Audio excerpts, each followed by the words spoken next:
We just bought a brand new house in a guard-gated community, Anthem Country Club, which we own 2 more in. So we're very excited about this. We're doubling down in this neighborhood. We just bought it and closed on it, and they just got started, so it's time to design it.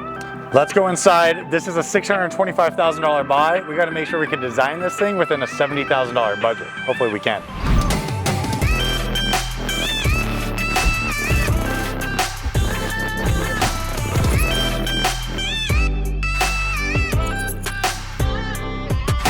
But before we work our magic designing this property, make sure to hit that subscribe button so you never miss a video. And come on, show us some love.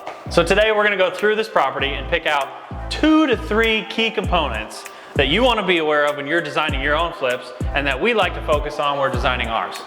First things first, living room. Yeah, so this is actually a pretty small, simple property. There's not a lot to be done on this house that's ultra custom, not a lot of walls being moved, not a lot of big construction work being had. It's pretty simple. Yeah. So one thing that we did notice when buying this property that's gonna save us a lot of money and allow us to work within budget is the floors of this house are all one level tile floors.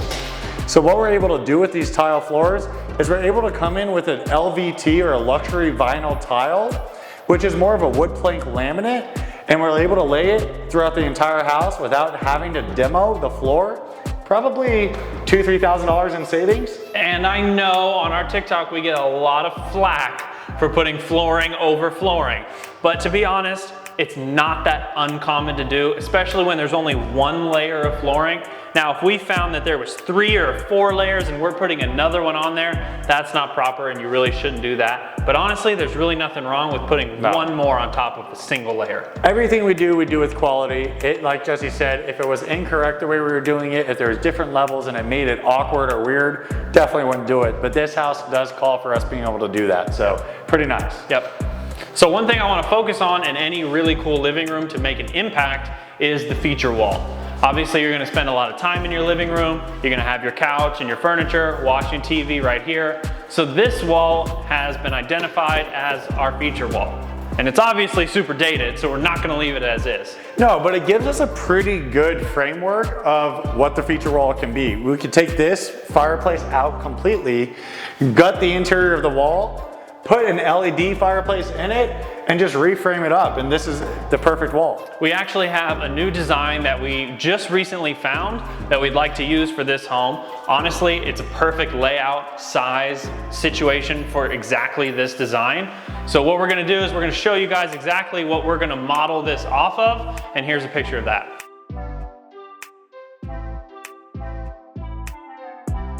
So we always have Trav, our project manager, here with us taking notes. If you don't have a project manager, make sure to take very detailed notes when doing your original walkthrough with your general contractor, because things get forgotten, things get missed, and at the end of the day, you should be expecting a change order if you forget anything. So you don't want change orders.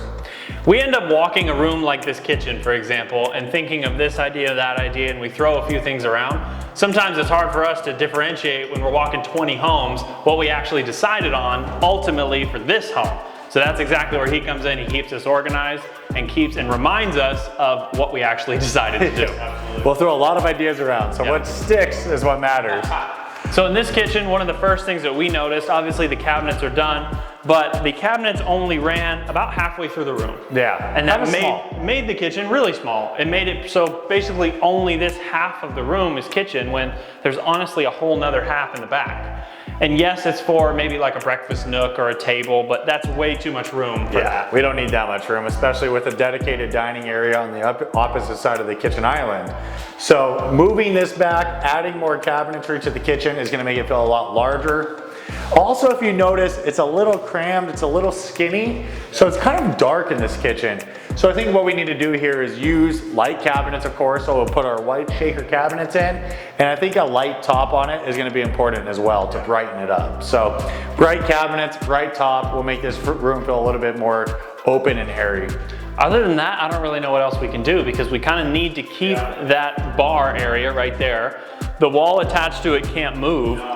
So I think we have a pretty good idea of the overall color scheme where it's the white on the white quartz, and we're gonna show that to you guys now. So pretty easy design for the living room and the kitchen of the house. There's not a whole lot more to do there. But the master bedroom we haven't even seen yet, so let's go check it out. So walking to the master, super dark in here. We're obviously gonna have to add some can lights to brighten up this room. Yeah, lighting is huge in a house, especially in a renovated house. You want really nice lighting throughout so that you can see all the features. There's not one light in this room.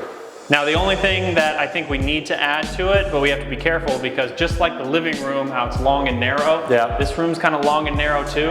I'd love to add some sort of feature wall to kind of surround the TV and dress up this a little bit, but if we add too much to this room, it's gonna get really narrow. Yeah, one nice thing we could do though is like Pine Hollow, where this wall we can't do anything with. No. This is staying. So if we carried a fireplace or like a mantle over this way, maybe 8 to 10 inches off the wall, and then dyed it into the wall there, and it only went up about 4 feet high, we could still fit an LED fireplace in there and put a TV above it. So we'll show you what that kind of looks like and what we're talking about.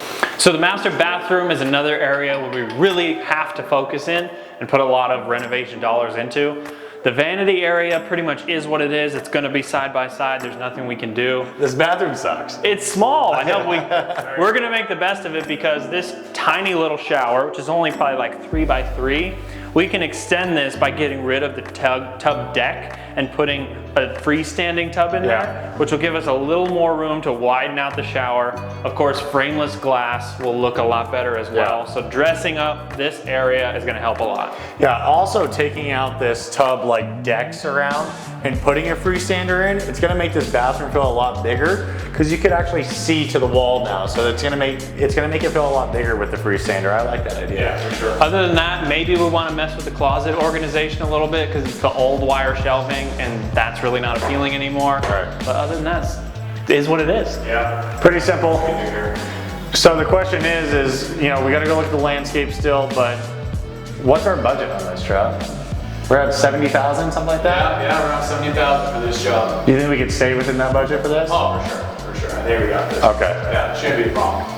Let's go see where we can go over budget in the backyard. Let's do it, landscape. The last part that we're gonna focus on for this house is our backyard. Honestly, it's not that bad, but for a house like this, in a neighborhood like this, it's gonna be considered pretty high end. I think we need to do some work back here.